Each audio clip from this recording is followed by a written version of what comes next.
as Billionaire insulted a waitress in front of everyone. Seconds later, he regretted it deeply. The night began with champagne and ended with silence, the kind that follows when someone crosses a line they can't take back.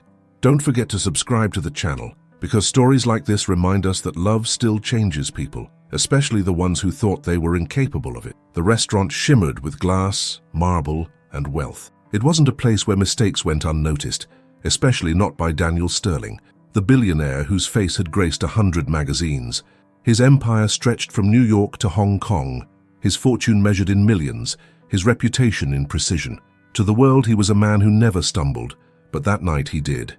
It was a charity dinner hosted in his honor, a night to celebrate generosity in a world built on ego. The chandeliers reflected in his tailored black suit as he entertained investors, each one eager to be seen near him. And then came the moment that would change everything, a small, fragile moment that started like nothing and ended like a confession. The waitress had been serving quietly all evening. Her name was Sophie Lane. She moved with the calm of someone used to being invisible, polite, careful, thoughtful. She carried trays like a dancer balancing emotion, always watching, never interrupting. Daniel didn't notice her until he spilled his wine, or rather, until she came to clean it up. "It's fine," he said sharply, waving her off. But when she knelt beside him, blotting the stain with gentle precision, he caught sight of her face. There was something disarmingly steady in her expression, the kind of composure that came from surviving what others couldn't imagine. "I'm sorry, sir," she said softly. "Let me get that for you." He should have thanked her. Instead, he smirked, words sharpened by the attention of his guests. "If you knew what this suit costs, you'd be more careful." The table laughed. Sophie didn't. Her cheeks flushed slightly, but she didn't look away. "I'm careful with everything, Mr. Sterling," she said, "just not with people who think a suit matters more than respect." The laughter died instantly. Daniel froze. For the first time in years, someone had spoken to him like that, without fear. His guests shifted, unsure whether to laugh or apologize for her. The tension cracked through the air like glass under pressure. He leaned back, forcing a smile. "You must enjoy testing your luck." "No," she said simply, standing straight. "Just your manners." A few people gasped. The silence stretched, thick with embarrassment. Sophie turned away, her composure unbroken, and disappeared through the kitchen door. Daniel tried to laugh it off, but the moment clung to him like smoke. It wasn't just that she'd defied him, it was how calm she'd been, how unshaken. The other guests whispered, some amused, others impressed. For the first time in his career, Daniel Sterling, a man of control, command, and calculation, felt small. When the evening ended, he left early, his usual confidence fractured. The city lights blurred outside the car window, and for reasons he couldn't explain, her words replayed in his mind. "I'm careful with everything, just not with people who think a suit matters more than respect." That night, sleep refused him. In the stillness of his penthouse, surrounded by art he didn't love and silence he didn't earn, he realized what truly bothered him. She had seen through him. One glance, one sentence, and she had found the one thing he spent his whole life hiding, that his power was a mask for loneliness. The next day, the restaurant's manager called him, apologetic and terrified. "Mr. Sterling, I want to extend our sincerest apologies for last night's incident. The waitress in question has been suspended." Daniel hesitated. For a moment, the old instinct, control, reputation, pride, urged him to agree, but something inside him twisted. "No," he said finally. "Don't fire her." "Of course, sir, but the board insisted." "Then uninsist," Daniel interrupted. "If anyone loses their job over this, it won't be her." The manager paused. "I'll see what I can do." Daniel hung up, restless. He didn't know why he cared. He only knew that the thought of her being punished for his arrogance made the world feel uglier than usual. He poured himself coffee and stood by the window, looking down at the city that worshipped him, a city built on people who bowed and smiled and never said no. And he thought of her, the waitress who didn't flinch when he tried to humiliate her. That afternoon, he returned to the restaurant unannounced. The staff froze when he walked in, whispering his name like it was both a blessing and a curse. Sophie looked up from the counter, surprised but not impressed. "You're not supposed to be here," she said quietly. He smiled, more to ease his nerves than hers. "Neither are you, from what I heard." "I still have bills," she said. "Apologies don't pay them." He frowned. "You think I came to make excuses?" "I think you came because you couldn't stand that someone didn't care who you were," she said. Her words cut through him again. Clean, direct, true. He wanted to argue, but instead he found himself studying her eyes, clear, steady, unguarded. "You're not wrong," he said finally. Sophie blinked as if she hadn't expected honesty. "Then maybe there's hope for you after all." He laughed, not mockingly, but with something close to relief. "You're not afraid of me." "No," she said. "You're just a man with too much armor and no one to take it off." The words hit him harder than they should have. She turned away to refill a coffee pot, leaving him standing there, disarmed, exposed, uncertain. "Wait," he said softly. "What's your name?" She glanced back. "Sophie. Sophie," he repeated, as if saying it aloud might help him remember how to be human again. Outside, the city kept moving. Rich and poor, fast and fragile. Everything Daniel had spent a lifetime controlling. But something had shifted inside him, something he didn't yet understand. For the first time, Daniel Sterling, the man who thought he could buy the world, wanted something that couldn't be purchased. And he had no idea that the next time he saw Sophie Lane, she would be the one to save him from himself. Daniel returned to his office that evening and tried to bury himself in work. Contracts, proposals, endless numbers that had always silenced guilt. But this time they didn't. The quiet hum of the city below felt different, as if the rhythm that had always belonged to him was now slightly off-beat. His assistant, Mariah, noticed. "You seem distracted," she said carefully. He didn't look up. "Just thinking." "That's a first," she teased gently, but the usual charm didn't land. When she left, he leaned back in his chair and stared at the skyline, sharp, merciless, and beautiful. The city reflected his success, but not his peace. He thought of Sophie again. Her words had pierced through the marble of his life and left a crack big enough for something human to slip through, and once it had, there was no sealing it back. The next morning he did something uncharacteristic. He went back to the restaurant, quietly without calling ahead. No chauffeur, no suit, just a man walking through a world he had never really touched. The place looked different in daylight, less glamorous, more real. Waiters moved like a family, laughing, arguing, living. Sophie was behind the counter, tying her apron, sunlight warming her hair. She looked up, startled, but not frightened. "You again," she said. He smiled faintly. "I didn't realize good coffee could be addictive." "You own 3 coffee chains," she said flatly. "Maybe I was looking for the one that still tastes human." Sophie shook her head. "That line probably works on everyone else." He chuckled. "I was hoping it might work on you." She gave a small, almost imperceptible smile. "You're persistent. Occupational hazard." A pause. Then she gestured to a stool at the counter. "Sit. If you're going to keep showing up, at least stop pretending you're a customer. You don't eat breakfast." He sat, surprised by how natural it felt. "So you've been watching me?" She poured coffee. "It's my job." Their eyes met for a moment too long. There was no flirtation in hers, just curiosity and an almost unsettling calm. "Why didn't you quit?" he asked finally. "Because I don't run from small storms," she said. "I've lived through real ones." He wanted to ask what that meant, but something in her tone told him not to. Instead, he nodded slowly. "Fair enough." They talked in fragments between her orders, brief, ordinary things. He asked about the restaurant. She asked about his company. Her questions were honest but sharp, the kind that made him think instead of defend. When she asked, "What's the point of being rich if you never get to rest?" he found himself speechless. "I don't rest because I can't," he said at last. "Then maybe you're not as rich as you think," she said softly. When he left that day, Daniel realized he had spent 2 hours there, more time than he'd given any one person in years. Days turned into a rhythm. He began stopping by the restaurant every morning. Sometimes they spoke, sometimes they didn't. He'd sit at the same stool, she'd serve him coffee, and an invisible thread grew between them. Delicate, unspoken, undeniable. He never told her who he was beyond the headlines. She never asked. To Sophie, Daniel wasn't the billionaire everyone admired or envied. He was just a man who listened more than he spoke, whose silence carried history. But outside their quiet orbit, the world had started to notice. At his company, the board grew restless. Daniel's public appearances were fewer, his focus shifting. Whispers began that the great Sterling was slipping. Victor Graham, his oldest business partner, confronted him. "What's going on with you, Dan?" Victor demanded. "You've missed 2 investor dinners, cancelled a flight to Singapore, and the press is asking questions. You've never been this careless." Daniel kept his tone even. "Maybe I'm just tired." Of what? Being successful? Of pretending success means anything. Victor stared at him. You sound like you've been talking to a therapist.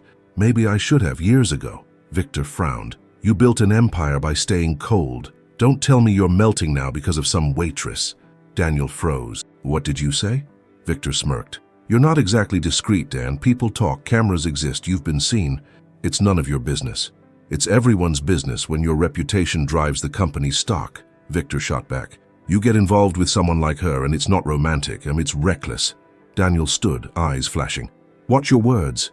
Victor sighed. I'm saying this as your friend. Don't confuse guilt for love. Daniel walked away before anger could turn into something worse. But Victor's words clung like burrs. Guilt for love. Maybe that's what everyone would think. That Sophie was his redemption project, not his equal. The next morning, he didn't go to the restaurant. He told himself it was for her sake and to protect her from his world. But by evening, his chest ached with an emptiness he didn't recognize.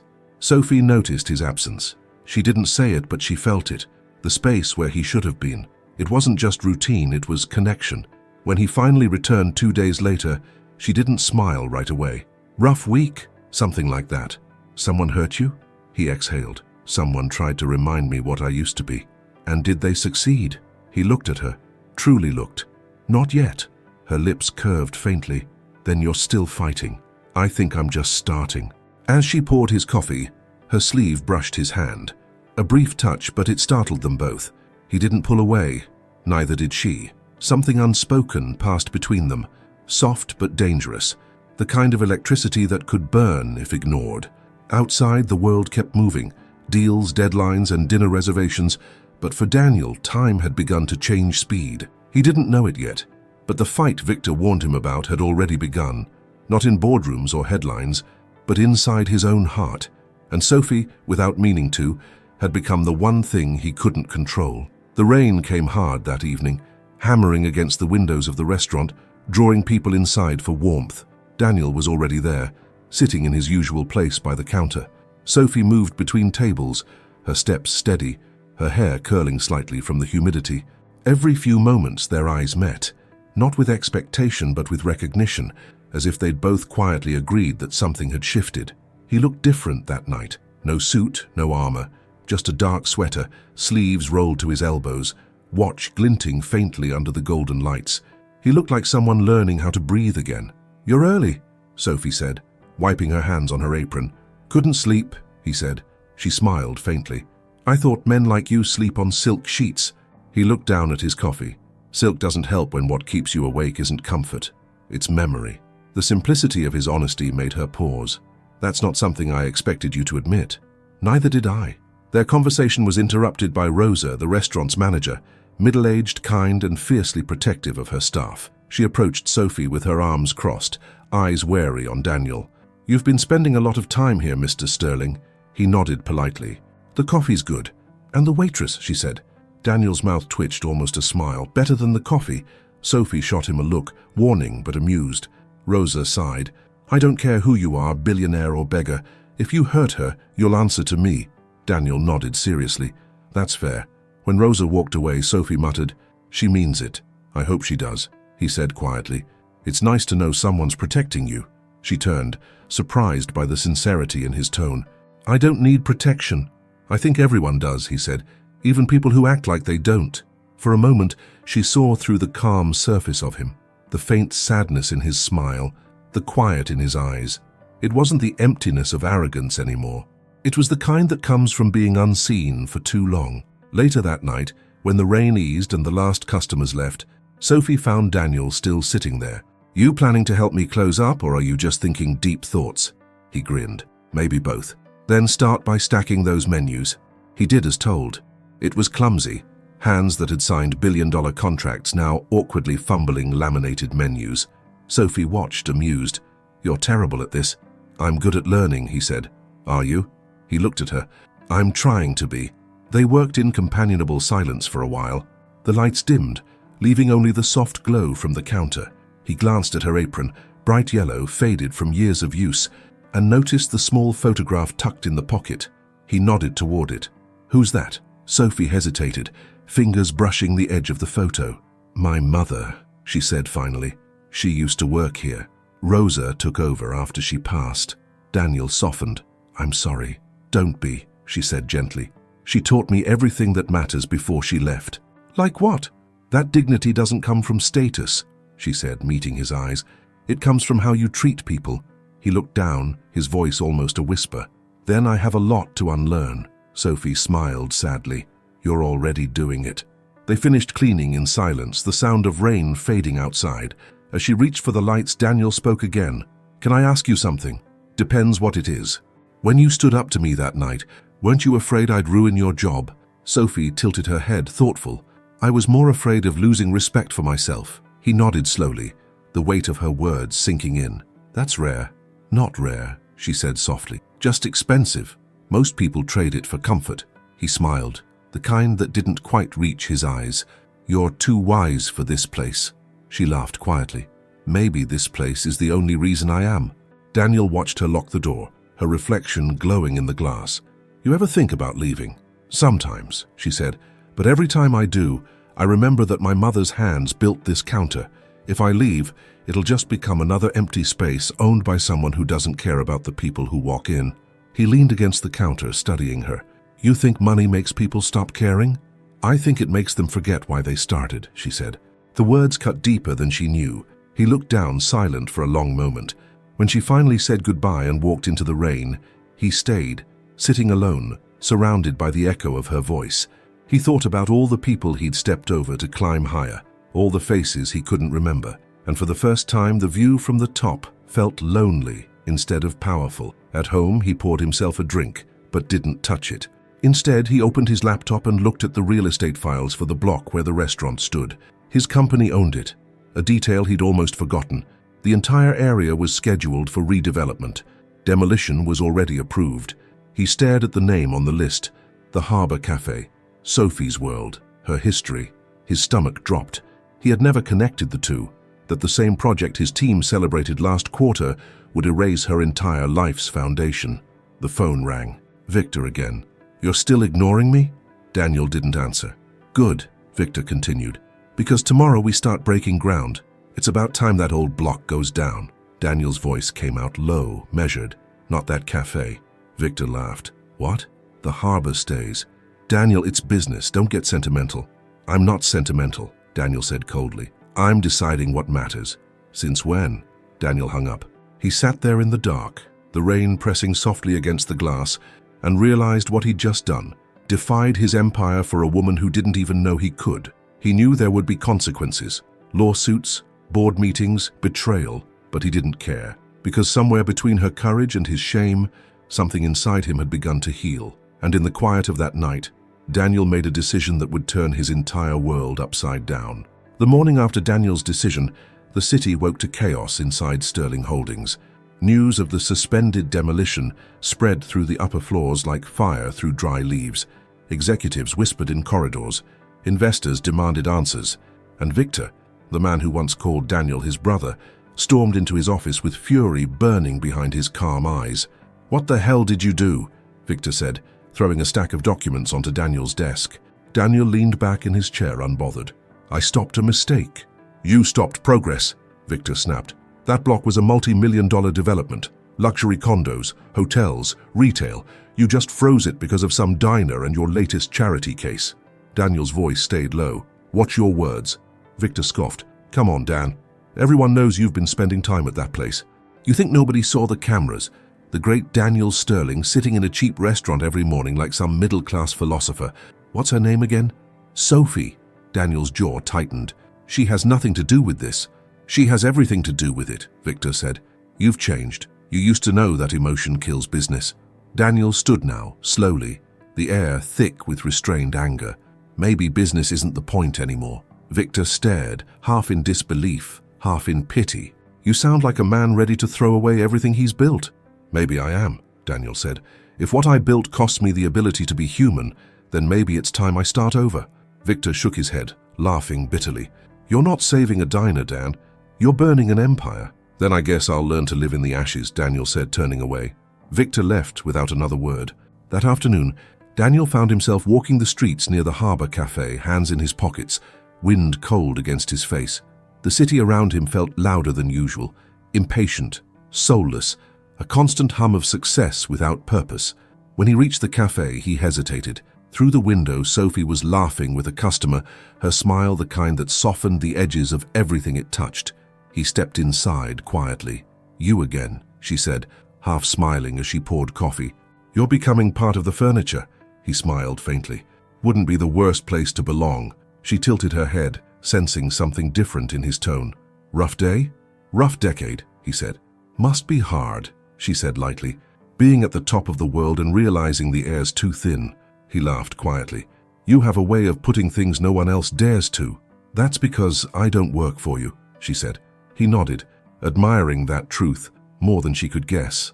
"That's exactly why I'm here." Their eyes met, and for a second something fragile but magnetic passed between them, a pulse neither of them wanted to name. When the cafe quieted, she asked softly, "Why do you really keep coming back, Daniel?" He hesitated. "Because when I'm here, I remember who I was before I started pretending." She frowned slightly, as if trying to understand. "And who was that?" "Someone my mother would still recognize," he said. Sophie studied him, the way she always did, without judgment, but with the honesty that made him feel seen. "Then maybe you're finally finding your way back." He wanted to thank her, but the words stuck, so he just sat there, listening to the sound of rain starting again outside, and realized that her presence made silence feel full instead of empty. By evening, Rosa came over to lock the doors. "We're closing early. Weather's getting bad," she said. Sophie nodded, then turned to Daniel. "You can stay until it lets up." He smiled. "You sure?" Rosa eyed him. "He can mop floors if he's staying." Daniel grinned. "Deal." They laughed, all three of them, and something about it felt holy in its simplicity. A billionaire laughing with two women who had every reason to distrust him. It was a small, ordinary miracle. When Rosa left, the storm outside grew louder. Sophie refilled his cup and leaned on the counter. "So, tell me something," she said. "What's it like to have everything?" He thought for a moment. "Lonely." "Lonely?" she repeated, surprised. "Yeah. The higher you climb, the fewer people there are who tell you the truth. And yet," she said softly, "you keep coming back to a place full of people who do." He smiled. "That's why I'm here." The power flickered, then went out completely. The cafe sank into candlelight and shadow. Sophie found a small lantern and set it on the counter, its glow washing over their faces. The world outside vanished. Just golden light, rain, and the closeness between them. "You ever wonder," he said quietly, "what life would have been like if we'd met before I became this?" Sophie's eyes met his, the flame reflected in both. "No," she said, "because if you hadn't become this, you wouldn't be sitting here trying to change." He looked at her, overwhelmed by something he couldn't name. Gratitude, longing, maybe both. "You make me want to be better." She smiled faintly. "Then start by believing you can." They stood there, two people from opposite worlds, separated by money but united by something older and stronger, the quiet recognition of two souls that had been lonely for too long. But just as the storm began to calm, the world intruded again. Daniel's phone buzzed. Messages from Victor, from the board, from his lawyer. He didn't look, but one name froze him. Camille. He hesitated, then answered. "Daniel." Her voice cut through the static. Smooth, sharp, the sound of someone who was used to winning. "Tell me it isn't true." He didn't respond. "Are you really throwing away the deal for some diner? For a waitress?"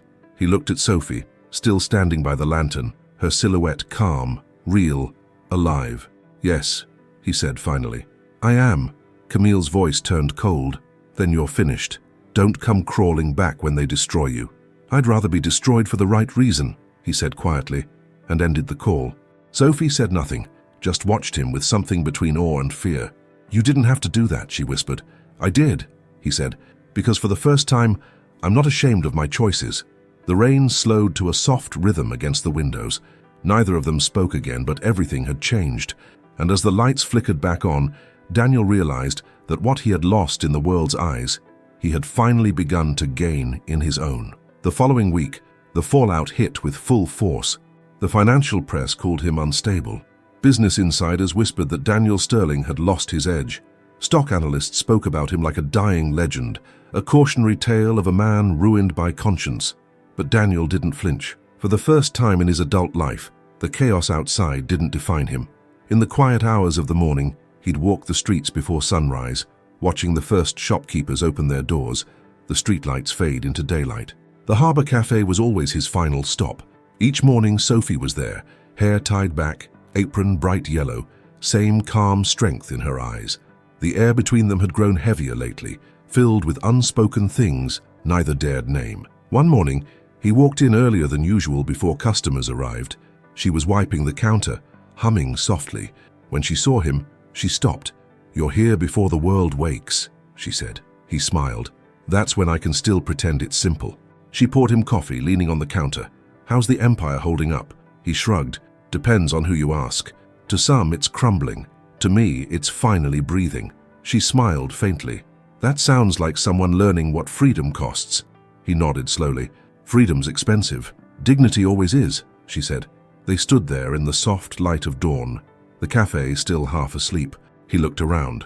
The checkered floor, the faded menus, the Polaroids on the wall, and something stirred inside him. "You ever think about what this place really means?" he asked. "To you or to me?" she said. "To both." She thought for a moment. "It's the only place I've ever seen strangers turn into family. My mum used to say coffee here doesn't fix lives. It just reminds people theirs aren't over yet." He smiled. "Then it's more than a cafe." "It always was," she said softly. The doorbell chimed. Rosa entered, wiping rain from her jacket. "You two start without me?" she teased. "Always," Sophie said with a grin. Rosa laughed, then turned serious. "I heard something this morning. The board's planning to push back against your order, Daniel. They've been meeting with city officials behind your back." Daniel's calm cracked. "They can't. I froze that project legally." "Money doesn't follow laws," Rosa said grimly. "It makes its own." He clenched his jaw. "If they move forward, I'll stop them." Sophie's voice was quiet but firm. "You already tried that alone. Maybe it's time you let people fight with you." He looked at her, realizing she meant it. Not just words, but conviction. "People like who?" he asked.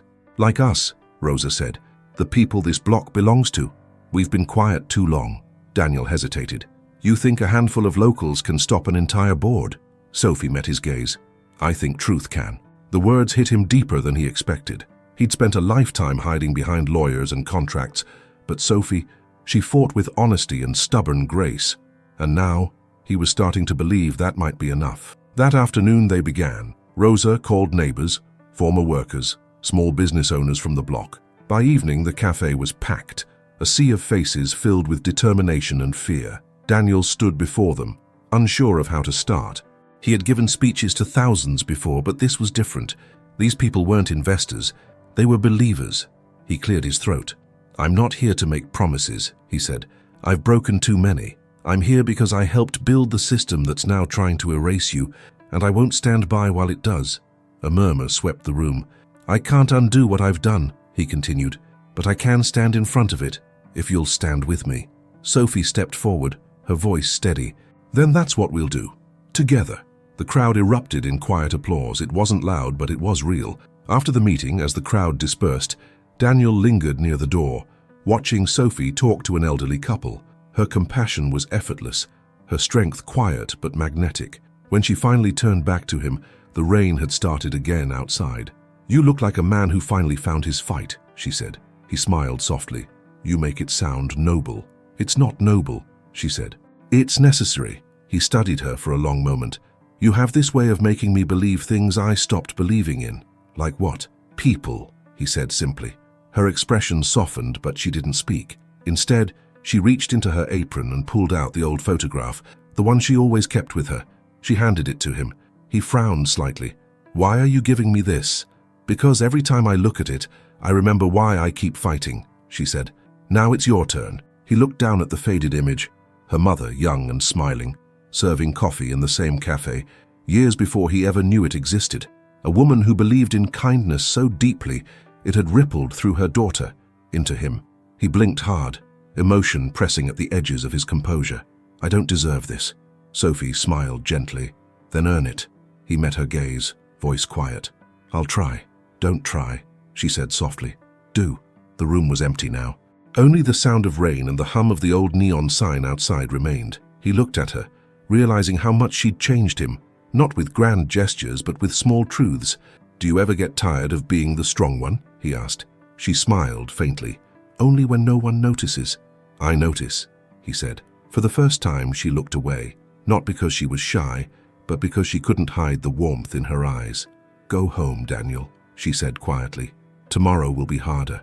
He nodded. "Then I'll be here early." When he left, the rain had softened to a mist. The city lights reflected on the pavement like broken glass, beautiful, scattered, and somehow whole. That night, lying awake, he placed the photograph on his nightstand. For the first time in years, he didn't feel alone. But in the boardroom across town, Victor was making a call that would change everything. "Go ahead," he said coldly. "Move up the demolition date." "Sir," his assistant asked, "even with the protests?" Victor's eyes darkened. "Especially with them." And somewhere between ambition and vengeance, the quiet war for the Harbor Cafe truly began. The storm of headlines arrived before sunrise. Billionaire turned rebel. Daniel Sterling defies his own empire. Sterling holding splits as protests erupt in downtown block. Is this love or madness? The waitress who changed a tycoon. Daniel sat in his apartment, staring at the flood of notifications on his phone. Every outlet twisted the story differently. Some called him a hero, others a fool. None of them understood. It wasn't about image anymore. It was about redemption. At 7, he arrived at the Harbor Cafe. The place was overflowing with life. People from the neighborhood had filled every table, holding handmade signs. "Let the harbor stand. Love beyond money. Don't erase our home." Rosa coordinated coffee refills like a commander. Sophie moved between the tables, calm, radiant, unshaken. When she saw him, she smiled with relief and something deeper, trust. "You really came." "I told you I would," he said. "They're saying the board called an emergency meeting," she said. "They're planning to remove you." He nodded. "Let them try." Sophie frowned. "You can't fight them alone." "I'm not," he said quietly. "Not anymore." He looked around, at her, at Rosa, at the crowd that had grown from whispers to a movement. The same people who had once walked past him unnoticed now stood with him in defiance of everything he used to be. By mid-morning, reporters lined the sidewalk. Camera flashes reflected off the windows like lightning. Victor's black car appeared across the street. He stepped out, polished, composed, every inch the businessman Daniel once was. "Good morning, Daniel," he said coldly. "Victor," Daniel replied. "You're making this worse," Victor said. "Every minute you stand here, you lose millions. And for what? For some sentimental story about coffee and courage?" Daniel didn't answer immediately.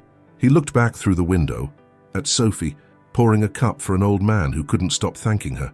"For something you've never understood," he said finally. "For meaning." Victor laughed under his breath. "Meaning doesn't pay dividends. Neither does greed," Daniel said. Victor's eyes narrowed. "You think this ends well for you? The board's already voting. You'll be out before noon." "Maybe," Daniel said. "But you can't buy your soul back once you sell it." Victor stepped closer. "You're finished." Daniel didn't move. "Maybe that's what it takes to start again." Their eyes locked. Two men who had built an empire together, now standing on opposite sides of conscience. When Victor turned and walked away, the reporters swarmed. Daniel ignored them all. He stepped inside the cafe, the sound of chatter fading as people turned toward him. Sophie approached, reading his expression. "What did he say?" she asked. "That it's over," Daniel said quietly. "Do you believe him?" He met her eyes. "No," she nodded. "Then neither do I." They stood side by side, silent for a moment. Then Daniel turned toward the crowd. "If they want to destroy this place, they'll have to walk through me first." The room erupted in applause. But Sophie didn't clap. She just looked at him, realizing he meant it. Outside, the city's rhythm changed. What began as a small protest spread across social media. People shared their own stories, photos, memories, moments that tied their lives to the Harbor Cafe. The movement grew faster than the board could control. By noon, national news stations arrived. Live coverage painted Daniel as the billionaire who remembered his heart. Crowds gathered down the block, chanting his name. Inside, Sophie refilled his coffee. "You look calm," she said. "I'm terrified," he admitted. "That's how you know it matters." He smiled faintly. "You really think this will work?" She leaned on the counter, her eyes soft but firm. "I think people are tired of watching good things die for money. You reminded them what's worth saving." Her faith humbled him. "You talk like someone who's never lost." "I've lost plenty," she said. "But I learned that what's real doesn't stay gone. It finds its way back." Something about her words struck deep. "You believe that?" "I'm looking at proof," she said softly. He froze for a moment. The way she said it, the warmth in her voice. and then looked away before his heart betrayed him. Outside, police barricades went up. The city had issued an order to clear the area by evening. Rosa came rushing over. "They're serious," she said. "They'll shut us down by force." Daniel took a deep breath. "Then we give them no reason to." Sophie frowned. "What do you mean?" "Peace," he said. "We stay, we serve, we stand. No shouting, no chaos, just presence." Rosa blinked. "You really think coffee will stop them?" He smiled. "Maybe not the coffee, but the truth behind it might." Evening came fast. The sun sank behind glass towers, turning the rain clouds gold. Outside, officers gathered, hesitant but bound by orders. Inside, Sophie and Rosa moved between tables, serving drinks to protesters who refused to leave. The air was thick with tension and warmth, defiance wrapped in grace. Daniel stood by the window, watching. Sophie joined him quietly. "They'll be here any minute," she said. He nodded. "I know." "Then why do you look so peaceful?" He smiled faintly. "Because for the first time, I know exactly who I am." She looked up at him, eyes glimmering in the dim light. "And who's that?" "A man who finally learned what love looks like, even if it's not mine to keep." Sophie's breath caught, her pulse quickening. "Don't say that. I have to," he said softly. "You've given me more than I deserve." Before she could respond, headlights washed through the windows. The city officials had arrived. The crowd fell silent. Daniel turned toward the door, ready. But before stepping forward, he looked back at her one last time. "If they ask who started this," he said, "tell them it wasn't me." "Then who?" she whispered. He smiled gently. "The woman who reminded me that kindness isn't weakness." And then he walked outside, into the flashing lights, the cameras, and the storm that was about to decide both their fates. The night air was sharp with tension and rain. Dozens of officers formed a line along the street, their radios crackling with instructions. Reporters jostled for angles, microphones flashing like weapons. The crowd outside the Harbor Cafe had doubled. Workers, students, old customers, strangers drawn by something larger than coffee or real estate. They were there because one man's defiance had awakened something sleeping in all of them. Daniel stood on the cafe's steps, coat soaked through, hair damp under the soft glow of the neon sign. Behind him, Sophie and Rosa watched through the window, their faces pale in the dim light. The officers began to move closer, slow and deliberate. A city official stepped forward, tall, rigid, flanked by two guards. "Mr. Sterling," he called out, voice amplified by a loudspeaker. "You are trespassing on private property under injunction. Please vacate immediately." Daniel's voice cut through the noise, calm but strong. "Private property. This place was built by public hearts. It doesn't belong to me. It belongs to everyone who ever found hope here." The crowd erupted in cheers. Cameras zoomed in. "Sir, you are interfering with city operations," the official continued. Daniel took a step forward, rain sliding off his face. "No, I'm interfering with greed, and if that's a crime, I'll take the punishment." A murmur rippled through the crowd. The official hesitated. The situation was spiraling and everyone knew it. Inside the cafe, Rosa grabbed Sophie's hand. "He's going to get himself arrested," she whispered. Sophie shook her head, her voice barely audible. "He's going to get himself remembered." She couldn't stand by anymore. Without another thought, she opened the door and walked out into the rain. Daniel turned as she joined him, umbrella in hand, though the wind quickly rendered it useless. "What are you doing?" he asked softly. "Standing with you," she said. He shook his head. "You don't have to." "I know," she said. "That's why it matters." For a moment, the storm disappeared. There were only the two of them, two silhouettes under the rain, the world around them holding its breath. Then, from somewhere in the crowd, a voice shouted, "Let them stay." Another followed, then dozens more. Within seconds, the chant filled the street. "Let them stay, let them stay." The official looked uncertain. The officers stopped advancing. The weight of public eyes was too heavy now, the moment too charged. Victor's black car appeared again at the edge of the crowd. He stepped out, fury disguised as composure. Cameras turned toward him immediately. "Daniel!" he shouted over the noise. "This isn't courage, it's self-destruction." Daniel met his gaze. "You call it self-destruction, I call it peace."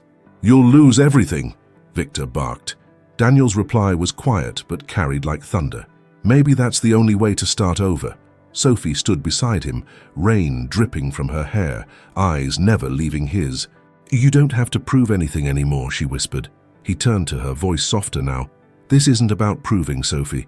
It's about protecting what's real." She took his hand. It was the first time they'd ever touched like that. Not accidental, not fleeting, but deliberate. His fingers trembled against hers, warm despite the cold. The flash of cameras caught it instantly. That single image of a billionaire and a waitress, standing hand in hand in the rain, united by something no contract could define. In that instant, the protest changed. It wasn't just about saving a cafe. It was about saving something invisible but essential. The belief that compassion could still stand taller than greed. Victor turned away, muttering to his aides, "Pull the crews. We'll regroup later." The officers began to disperse slowly, tension dissolving into disbelief. The crowd erupted in applause, some crying, some cheering. Sophie exhaled in relief. Daniel looked around, dazed, as if he couldn't believe it had actually worked. "You did it," she said. He smiled faintly. "We did." But she shook her head. "No, Daniel, you did. You changed the ending." He looked at her then, really looked. The woman who had stripped away his arrogance and replaced it with courage. "If that's true," he said softly, "it's because you changed the beginning." They stayed there, hand in hand, until the crowd began to thin. Rosa came out with an umbrella that barely survived the wind. "You two are insane," she said, eyes glistening. "But I've never been prouder of anyone." Daniel laughed quietly, exhaustion and relief mixing in his voice. "Insanity seems to be working for us." They went back inside together, dripping wet and smiling. The cafe was chaos. Tables overturned, water pooling near the door, steam fogging the windows. But it was still standing. It was alive. Sophie handed Daniel a towel and whispered, "You're soaked." "So are you." "Worth it?" she asked. He smiled. Every drop. The lights flickered again, thunder rumbling far away. Rosa locked the door, and the three of them sat in the dim glow of the lantern. For the first time in months, Daniel laughed, not out of irony or exhaustion, but from something pure. When Sophie laughed too, the sound filled the space like sunlight breaking through clouds. But as the laughter faded, the reality outside waited. Lawsuits, shareholders, the empire he'd abandoned. Sophie must have sensed his thoughts because she said softly, "You can rebuild anything, Daniel, just not the same way." He looked at her, nodding slowly. "Maybe that's the point." She smiled. "Then build something that deserves you." He hesitated. "What if I don't know what that is yet?" "Then start here," she said. "Start with what's worth keeping." Outside, the rain finally stopped. The neon sign flickered against the wet glass. The Harbor Cafe, glowing faintly like a heartbeat. And for the first time since the night he met her, Daniel Sterling felt something he hadn't felt in decades. Stillness. He looked at Sophie, at Rosa, at the fragile beauty of everything around him and thought, this is what freedom looks like. But deep down he also knew Victor wasn't finished, and before long the price of this victory would come due. The next morning, sunlight poured through the cafe windows like mercy. The rain had washed the city clean, but the tension still lingered beneath the calm. Daniel sat at his usual spot, sleeves rolled, hair still damp from the early walk. Sophie handed him his coffee without a word. Their eyes met briefly, too briefly, before she moved away to serve others. The world outside had changed overnight. The photo of Daniel and Sophie standing hand in hand in the rain had gone viral. Social media called it the billionaire who chose the waitress over the world. News anchors turned it into a spectacle. People across the country debated whether it was love or rebellion, self-destruction or redemption. But inside the cafe, things were quiet, almost sacred. The regulars smiled wider that morning. Rosa hummed as she worked. The place felt lighter, as if it knew it had survived something big. Daniel scrolled through headlines on his phone, every article dissecting his motives. One line stopped him cold. Sterling Holdings announces emergency vote to remove CEO. He closed the phone and stared at the steam rising from his cup. Sophie noticed. "Bad news?" He forced a small smile. "Just the consequences of having a heart." She leaned on the counter. "You knew this would happen." "I did," he admitted. "I just didn't expect it to hurt this much." She nodded, her voice quiet but steady. "You can lose a title and still keep your soul. Most people never get that chance." Daniel looked at her, admiration softening his features. "You make losing sound like winning. Maybe because I've had to do it more times than you." He smiled faintly. "Then you should have been the billionaire. I wouldn't know what to do with that much money." "Yes, you would," he said. "You'd give it meaning." She held his gaze, a moment suspended between them, intimate, wordless. Rosa interrupted with a newspaper in hand. "You two might want to see this." She placed it on the counter. The headline read, "Sterling ousted. Board appoints Victor Graham as new CEO." Daniel stared at the photo, Victor shaking hands with city officials. The caption below it, "New leadership to resume Harbour District redevelopment immediately." Sophie's breath caught. "They're still going to tear it down?" He nodded slowly. "They're not just erasing a building now. They're erasing everything we stood for." Rosa slammed her towel on the counter. "Then we make them remember." By evening, the cafe filled again, not with customers, but with allies. Local journalists, activists, old employees of Sterling Holdings who'd quit after the fallout. The place buzzed with plans and urgency. Daniel stood near the back, arms crossed, listening. "We can't fight them in court," one man said. "They'll bury us in paperwork." "Then we fight in daylight," Sophie said. "Truth spreads faster than money now." Her words carried through the room. Everyone turned to look at her, not as a waitress, but as a leader. Daniel watched her with something close to awe. He had spent his life commanding boardrooms, bending powerful men to his will. Yet here, in this small cafe, Sophie commanded hearts, not through power, but through grace. After the meeting, when the crowd thinned, she approached him. "They'll come for you again," she said quietly. "You're still the face of this, even without the company." He smiled tiredly. "Then let them come. I've got better company now." She looked away, hiding the smile tugging at her lips. But as night deepened, a different kind of silence settled, the kind that comes before something breaks. Around midnight, Daniel received a call. The voice on the other end was unfamiliar. "Mr. Sterling, this is Officer Ramirez from the 14th Precinct. I'm afraid there's been an incident." Daniel froze. "What kind of incident?" "There was a fire," the officer said, "at one of your company's storage facilities, the one connected to the Harbour District project." His pulse quickened. "Was anyone hurt?" "No injuries reported," the officer said. "But your name came up. Someone left a note." Daniel's chest tightened. "A note?" "Yes. It says, 'This is what happens when you play hero.'" The call ended. Daniel sat in silence, the weight of it pressing down. He knew exactly who had sent the message. The next morning he told no one, not Sophie, not Rosa, but he carried the fear with him like a shadow. When he entered the cafe, the atmosphere was bright, alive. Sophie smiled when she saw him. "You look like you didn't sleep," she said. He forced a grin. "Who can sleep when the world's on fire?" She didn't catch the double meaning. "Then maybe you should stay here longer," she said. "It's calmer here." He nodded, unable to tell her the truth, that his world was still burning, only this time, he wasn't sure he could protect hers. Later that day, Rosa turned up the radio. "Listen to this," she said. A reporter's voice echoed from the speaker. "Following Sterling's removal, the new leadership announced plans to begin immediate clearance of the harbour block. Sources say demolition crews are already en route." The cafe went silent. Sophie's eyes widened. "They're coming today." Daniel stood abruptly. "They can't. There's still a city hearing next week." Rosa looked at him gravely. "They're not waiting for hearings." Daniel ran a hand through his hair. "I'll stop them." Sophie grabbed his arm. "How?" "I don't know yet," he said, already heading for the door. She called after him. "You can't fight them alone, Daniel." He stopped, turned, and looked at her, eyes fierce but tender. "I'm not alone," he said quietly. "Not anymore." He left into the gathering storm, and as the sound of thunder rolled over the city, Sophie watched through the window, her heart caught between fear and faith, afraid of what he might lose, but certain he would lose himself if he didn't try. Outside, the skyline darkened once more, and in that darkness a new battle began. Not for money, not for power, but for the last light left in a man who had finally found his soul.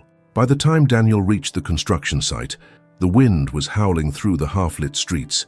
Tower cranes loomed over him like giants, their metal arms glinting in the storm's fading light. A fleet of trucks sat idling near the perimeter, demolition crews waiting for a final order. The smell of rain mixed with diesel and dust. Victor stood under a canopy, dry and untouched, flanked by city officials and corporate lawyers. When Daniel approached, every conversation stopped. "So," Victor said, voice smooth as glass, "the prodigal son returns." Daniel stopped a few paces away. "You can still stop this." Victor smirked. "Stop what? Progress? You've already destroyed your reputation, your company, your future. I'm just finishing the job." "This isn't progress," Daniel said, rain dripping from his collar. "It's destruction wearing a suit." Victor stepped closer. You think you're the hero here. You made this mess. You humiliated the board. You made me choose between saving everything we built and watching it burn because you fell in love with a waitress. Daniel's jaw tightened. This isn't about love. Then what is it about? Victor demanded. Daniel looked toward the horizon, where the city lights met the rain-soaked skyline. It's about not letting money erase meaning. Victor's expression hardened. You're done, Daniel. The contracts are signed, the permits approved. Nothing you do changes that. Daniel took another step forward. Then I'll stand in front of your machines until you stop me. Victor's eyes flickered. Surprise, then anger. You've lost your mind. Maybe, Daniel said quietly, but at least I've found my heart. Before Victor could respond, headlights swept across the site, a convoy of police cars and media vans arriving simultaneously. Cameras clicked, voices shouted. The protest had followed him. Sophie and Rosa were among them, their faces lit by flashing red and blue. Sophie ran to him, breathless. You shouldn't have come here alone. He shook his head. I told you, I'm not alone. She turned toward the cameras, her voice steady. If they want to destroy this place, they'll have to destroy the truth first. Reporters swarmed, microphones raised. One shouted, Mr.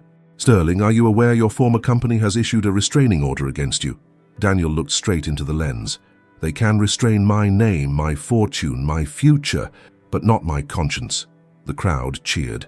Even some workers hesitated, shifting uncomfortably. Victor's composure cracked for the first time.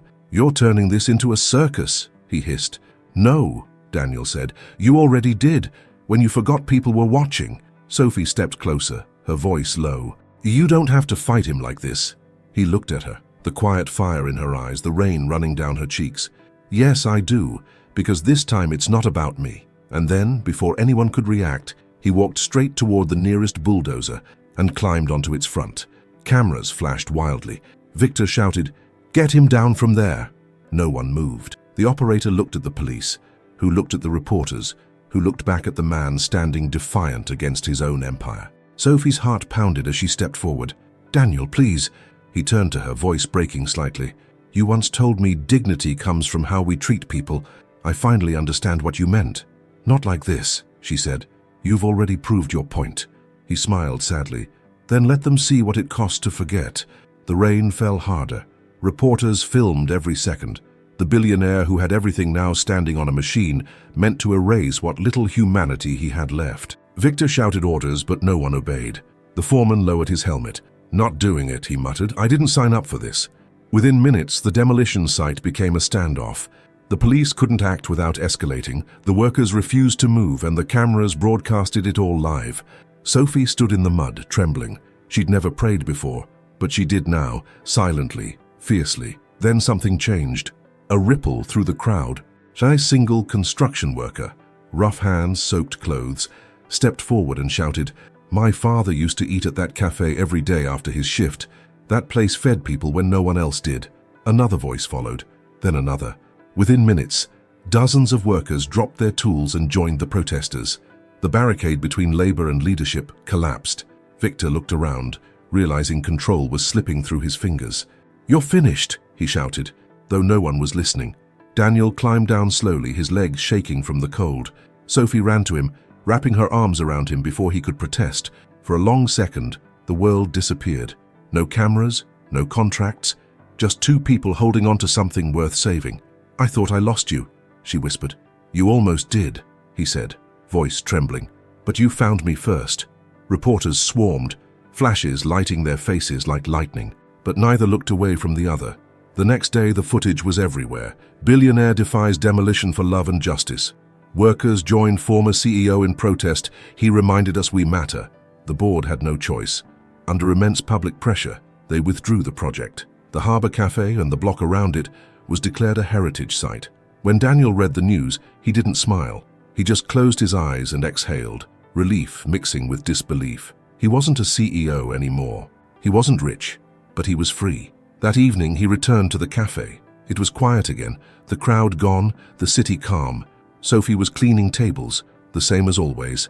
You did it, she said softly. He shook his head. We did, she smiled. You lost everything for this. He looked around the little cafe, the photos, the old wood, the warmth. Then maybe I finally own something real, she laughed gently.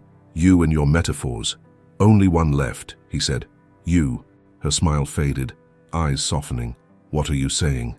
That maybe I'm tired of pretending I don't care, he said. She stepped closer. Then stop pretending. He reached for her hand. This time no cameras, no chaos, just truth. Her fingers intertwined with his, steady and sure.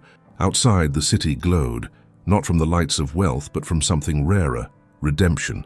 And somewhere deep inside, Daniel knew this was only the beginning of a different kind of empire, one built not on power, but on love that refused to be bought. A week later, the Harbour Cafe opened its doors again under a new name painted gently above the window, the Second Harbour. The letters shimmered softly in the morning light, hand-painted, imperfect, and honest, like everything the place now stood for. The news cycle had moved on. The world was already chasing new scandals, new stories. But the people who mattered still came. The cafe had become more than a building. It was a refuge for workers, wanderers, and quiet souls who needed to remember that kindness still existed. Daniel stood behind the counter, wearing rolled sleeves and a cautious smile, helping Rosa fix the register. Who would have thought, she said, teasing. A billionaire who counts change, he grinned. It's harder than mergers. Rosa laughed, shaking her head. And a lot more honest. Across the room, Sophie was setting fresh flowers on each table. She moved slowly, humming a tune that Rosa's mother used to play on an old radio years ago. The cafe smelled of coffee and sunlight. When she caught Daniel watching her, she smiled. You're staring. I'm learning, he said. Learning what? How peace looks on you. She laughed softly. Don't start that again. I'm serious, he said, walking closer. When I met you, I couldn't tell the difference between control and strength. You taught me that real strength doesn't crush, it holds. Her eyes softened. And you taught me that even broken people can rebuild. He looked around the cafe. You rebuilt me. They stood there in a silence that was comfortable, not empty. The world outside moved at its usual pace, but inside those four walls time slowed, like the universe itself had stopped to listen. Then Rosa interrupted, carrying a tray of pastries.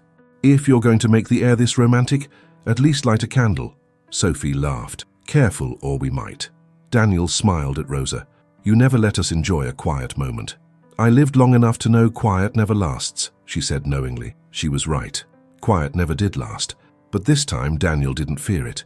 He had learned that storms would come, fortunes would fall, but love built on truth didn't need walls of glass or towers of steel to survive. That afternoon they served customers together. Sophie moved gracefully between tables, while Daniel took orders at the counter. People recognized him, the once mighty CEO now pouring coffee and wiping spills. But no one mocked him.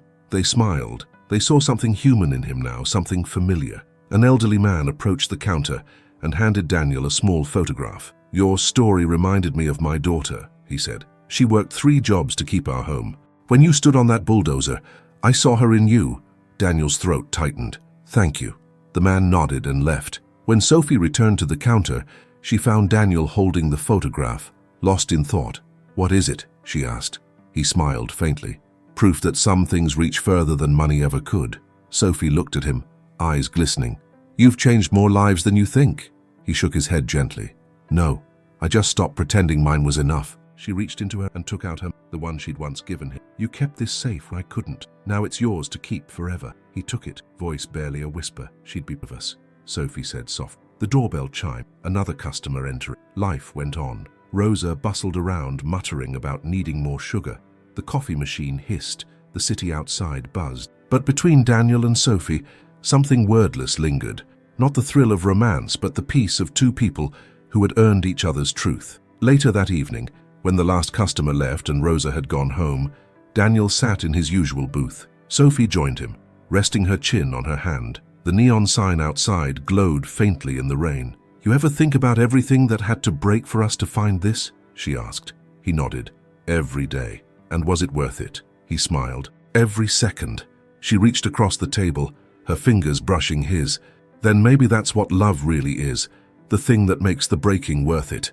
He looked at her for a long time, the corners of his mouth lifting in a smile both tender and certain. Then I guess I'm the richest man alive. Outside, thunder rumbled faintly. Not a storm this time, just weather. The world had returned to its rhythm, but inside the cafe everything had changed. The Harbor Cafe, once a symbol of loss, had become the heartbeat of something new: compassion, redemption, and love that asked for nothing in return. And in that golden hour, under the soft hum of neon light, two people who were never meant to meet sat side by side, unafraid of what came next. Don't forget to subscribe to the channel, because stories like this remind us that love doesn't just change people, it rebuilds them, piece by piece, until they finally remember who they were always meant to be.